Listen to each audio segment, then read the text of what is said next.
आज 90% लोग डायबिटीज से प्रभावित हो गए। बच्चा पैदा हो रहा है, अंदर से ही डायबिटीज। क्यों? जन्म से ही उसके साथ डायबिटीज आ रही है। क्यों? माँ बाप को डायबिटीज है तो बच्चे में भी वो प्रभाव पड़ेगा।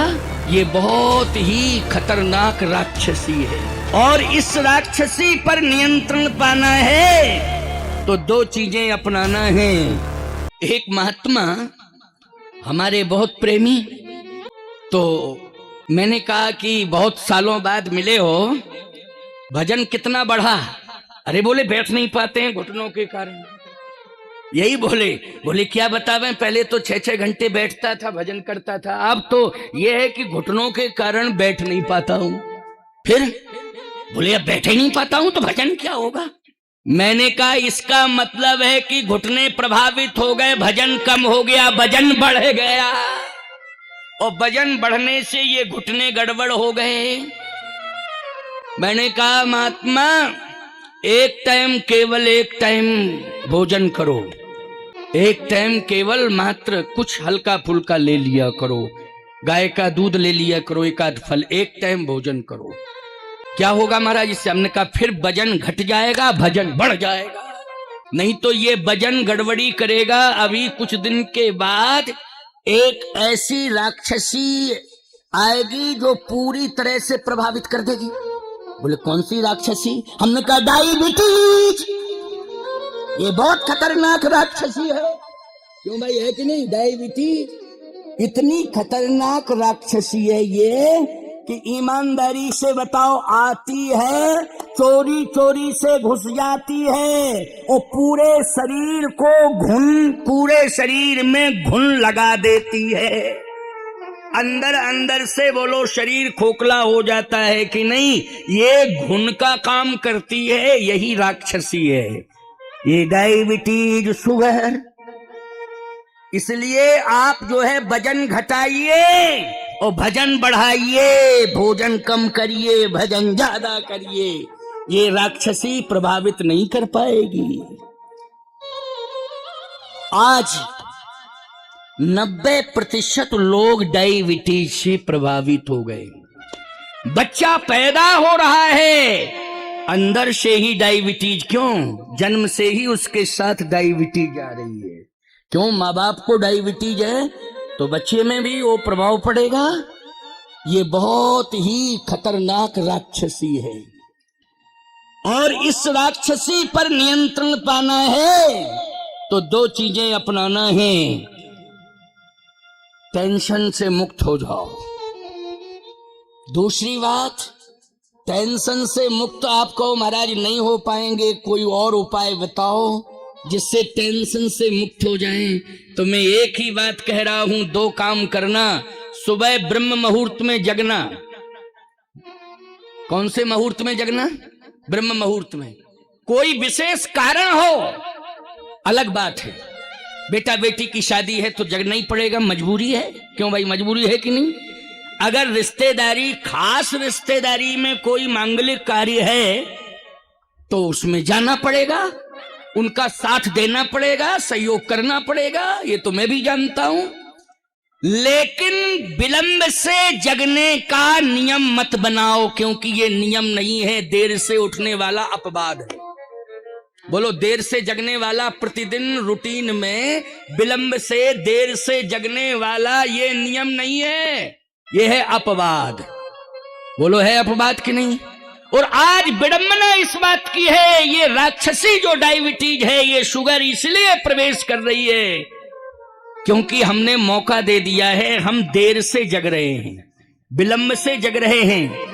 यहां तक कंडीशन है कि सूर्य भगवान आते हैं और अपनी किरणों को कमरे के अंदर भेज देते हैं, लेकिन तुम लेटे लेटे पर्दा लगा देते हो, लेकिन जगते नहीं हो। ऐसा तो कुंभकर्ण भी नहीं करता था, पर्दा नहीं लगाता था वो। क्यों भाई? उस समय पर्दा वर्दा नहीं था। लेकिन वाह, तुमने कुंभकर्ण को चैलेंज दे दिया है। लेटे लेटे ही पर्दा लगा रहे हो। क्यों? सूर्य की किरण हमें प्रभावित न करने पावे। अगर सूर्य की किरण शरीर के ऊपर नहीं पड़ेगी तो कोई भी बीमारी नहीं दूर होगी। यदि बीमारियां दूर होती हैं तो सूर्य की किरण पड़ने से शरीर के ऊपर कौन सी किरण पड़नी चाहिए? सूर्य की किरण पड़नी चाहिए। ये बीमारियां अपने आप भागने लगती हैं। लेकिन तुम सूर्य की किरण नहीं पड़ने देते हो, सूर्य की किरण को रोक रहे हो और विलंब से जाग रहे हो और फिर कहते हो महाराज डायबिटीज परेशान कर रही है। ब्रह्म मुहूर्त में जागो। अच्छा, ब्रह्म मुहूर्त का टाइम क्या है वो भी सुन लो। रामायण के अनुसार कितने पहर होते हैं, कितने घंटे होते हैं, जरा अर्थ लगा लो, थोड़ा गुणा भाग लगा लिया जाए। नहीं तो हम कहें ब्रह्म मुहूर्त में जगो, अब रात में यही सोचते रहो ब्रह्म मुहूर्त कै बजे आता है। कोई कहेगा 3 बजे आएगा, कोई कहेगा 4 बजे आएगा, कोई कहेगा 5 बजे आएगा और कोई कहेगा जब तुम जग जाओ तब ही आएगा। हाँ, ऐसे भी लोग हैं। कुछ ये भी कहेंगे जग जाओ, जिस समय जगो उसी समय ब्रह्म मुहूर्त। ऐसे भी लोग हैं। क्यों भाई, हैं कि नहीं? इस प्रकार की भाषा बोलते हैं लोग। यही तो समस्या है। तो आइए मेरी बात को सुन लीजिए। 24 घंटे होते हैं। घंटे कितने होते हैं बोलो? 24 घंटे। और पहर कितने होते हैं? 8। अष्ट पहर निरखत रहूं श्री गुरु चरणन की ओर। तो पहर होते हैं 8, घंटे होते हैं 24। ठीक है ना? 8 तिया 24। एक पहर कितने घंटे का हुआ है? 8 घंटे का। अच्छा, 3 घंटे का। हाँ, 3 घंटे का। देखो, हमको थोड़ा कम सुनाई देने लगा 3 साल में, है ना? इसलिए हम पूछ रहे। हमको कुछ सुनाई दिया कि 8 घंटे का एक पहर होता है। 3 घंटे का एक पहर होता है, इसलिए 8 पहर होते हैं। तो 8 तिया 24, इसलिए 24 घंटे हुए। अब ब्रह्म मुहूर्त का एक पहर है, 8 में से एक पहर कौन सा है?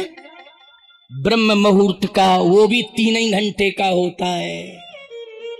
आप कहो महाराज वो अष्ट पहर में ब्रह्म मुहूर्त वाला पहर 3 घंटे का तो होता है, लेकिन बता तो दो थोड़ा, कै बजे से कै बजे तक? याद रखना, 3 बजे से लेके 6 बजे तक सुबह। ये नहीं कि दोपहरिया में 3 से 6 समझो लो। हाँ, गड़बड़ हो जाएगा। नहीं तो कहो महाराज ने कहा था ब्रह्म मुहूर्त 3 से 6 है, इसलिए हम तो 3 बजे जगेंगे, क्योंकि ब्रह्म मुहूर्त है 3 से 6। प्रातः 3 बजे से 6 बजे तक वो ब्रह्म मुहूर्त है। प्रातः 3 बजे से 6 बजे तक। इसलिए मैं कहना चाहता हूं कि 3 बजे से लेकर के 6 बजे के पहले पहले तक तुम जाग जाओ। हमने ये नहीं कहा कि 3 ही बजे सब जगो, ये भी नहीं कहा 4 ही बजे सब जगो। 6 बजे के पहले पहले तक सभी लोग जगने की कोशिश करें। वैसे पर्याप्त है, वैसे 6 बजे के पहले तक जगने में क्या दिक्कत की बात है? जगना चाहिए। लेकिन क्या बतावें आपको, बड़ी विडंबना है। एक बहू आई, जैसे ही आई तो सास ने 1 दिन नहीं जगाया, 2 दिन नहीं जगाया, 3 दिन नहीं जगाया, 4 दिन नहीं जगाया, 5वें दिन नहीं जगाया, फिर 6वें दिन कहती है ये बहू ब्रह्म मुहूर्त में नहीं जगे तो कम से कम 6 बजे के बाद 6:30 तक जग जावे। सास जगती थी, उसका नियम था 4:30 5 के बीच में वो जग जाती थी। और ज्यादातर सासें इसलिए जगती हैं 4 से 5 के बीच में, क्योंकि जिस जमाने में वो बहू बन करके आई उस जमाना ही कुछ और था। क्यों भैया, वो जमाना ही कुछ और था। सही बात कह रहा हूं मैं आपसे।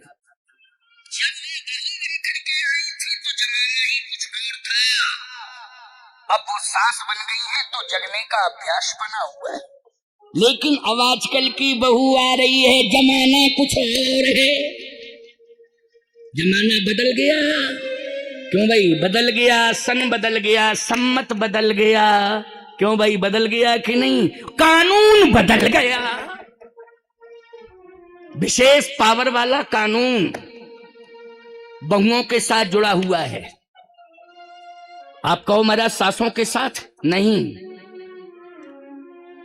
दहेज वाला नियम सास के साथ लागू नहीं होता, क्योंकि उसके कुछ वर्ष निश्चित हैं कि इतने वर्ष तक ही वो कानून क्यों भाई लागू हो सकता। अच्छा एक बात बताओ, 60 साल की बुढ़िया ये कहेगी कि हमसे दहेज मांग रहे, हमारे बाबा माँ बाप से दहेज मांग रहे, माँ बाप तो पहुंच गए ऊपर, कानून लागू नहीं होगा। लेकिन बहू आई है 5 साल 6 साल 7 साल 8 साल तक, वो कानून चारों तरफ घूमता रहता, बहू के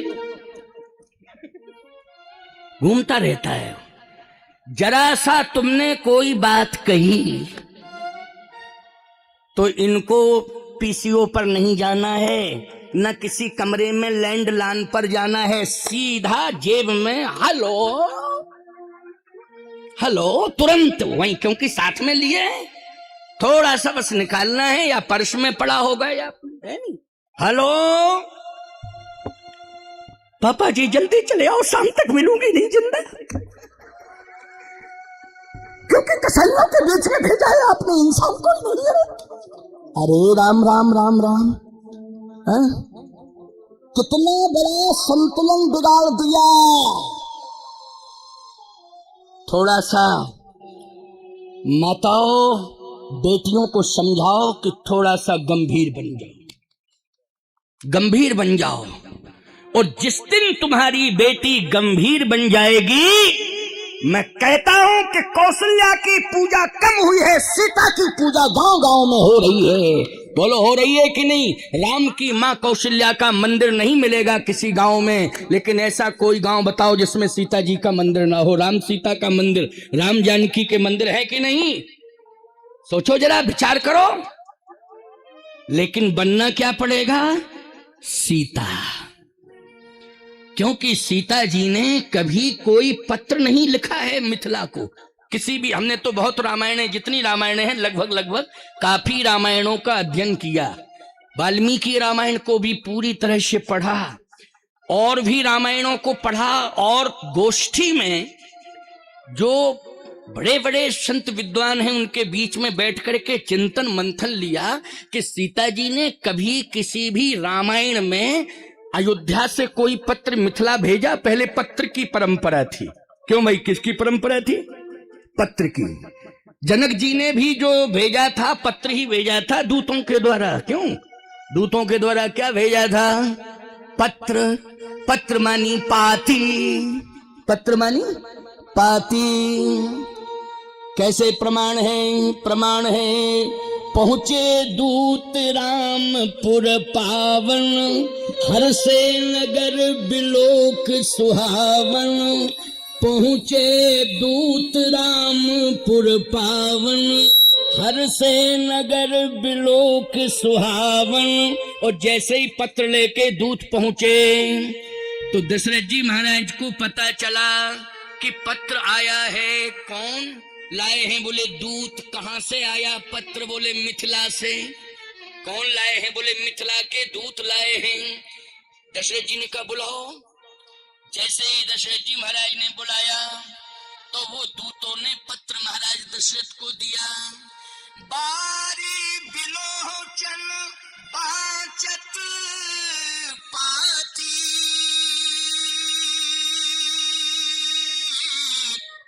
हृदय गात भरियारी छाती। बोलो, पत्र का प्रमाण मिल गया कि नहीं मिल गया? पत्र को पढ़ा है, पाती मानी पत्र होता है। बारी बिलोचन बांचत पाती, हृदय गात आई भर छाती। प्रसन्न हो गए पाती को पढ़ के, पत्र को पढ़ के। तो जब मिथिला से अयोध्या में पत्र आ सकता है तो बोलो अयोध्या से मिथिला में पत्र नहीं जा सकता था क्या? लेकिन कहीं प्रमाण नहीं मिला। भगवान राम 11,500 वर्ष तक राज्य किए हैं। कहीं कहीं 11,000 का प्रमाण, कहीं 11,500 का प्रमाण। और इतनी बड़ी दो स्थितियां बड़ी विषम से विषम सीता जी के सामने आई हैं। एक तो सीता हरण, जो रावण हर के ले गया।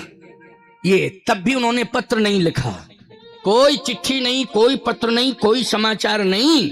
नहीं तो कोई ले जाने वाला नहीं होता तो सीता जी में इतनी ताकत थी कि वायु से कहती कि जाओ ये पत्र, ए वायु देवता ये पत्र मेरे पिताजी के हाथ में सौंपाओ। तो बोलो हवा ले जाती कि नहीं पत्र को उड़ा के, और महाराज जनक के हाथ में दे देती, हवा दे देती वो पत्र को। अच्छा बोलो ये सीता जी में क्षमता थी, हवा ले जा सकती थी कि नहीं? हवा बड़े बड़े मकान उड़ा ले जाती है, तो चिट्ठी में कितना बड़ा वजन बोलो भाई। हवा जो है बड़े बड़े टीन सेट उड़ा ले जाती, बड़े बड़े मकान उड़ा ले जाती है हवा, बड़े बड़े वृक्षों को उड़ा ले जाती है हवा। बोलो ये हवा में ताकत है, तो क्या चिट्ठी को नहीं ले जा सकती थी हवा? ले जा सकती थी, लेकिन चिट्ठी होए तब ना ले जावे। चिट्ठी लिखी ही नहीं है, यह है मर्यादा। सीता जी ने कहा कि मैं ससुराल में आई हूं और मेरे माँ बाप ने मंडप के नीचे अग्नि को साक्षी करके संतों के बीच में, समाज के बीच में मेरा हाथ स्वामी राम के हाथ में पकड़ा दिया। अब चाहे मुझे सुख मिले और चाहे मुझे दुख मिले, जो कुछ भी है मेरे जीवन में मेरा पति है, इसलिए पति के प्रति ही मेरा अनुराग होगा। हमें ना पिता से कोई मतलब है, पिता ने तो सौंप दिया है, क्यों भाई सौंप दिया कि नहीं सौंप दिया? उनका कर्तव्य था, उन्होंने पूरा किया है, लेकिन अब मेरा कर्तव्य है कि मुझे पूरा करना चाहिए। और मेरा कर्तव्य यही है कि चाहे ससुराल में सुख मिले चाहे दुख मिले, लेकिन हमें किसी भी प्रकार से व्यक्त नहीं करना है। ये रामायण सिखाती है।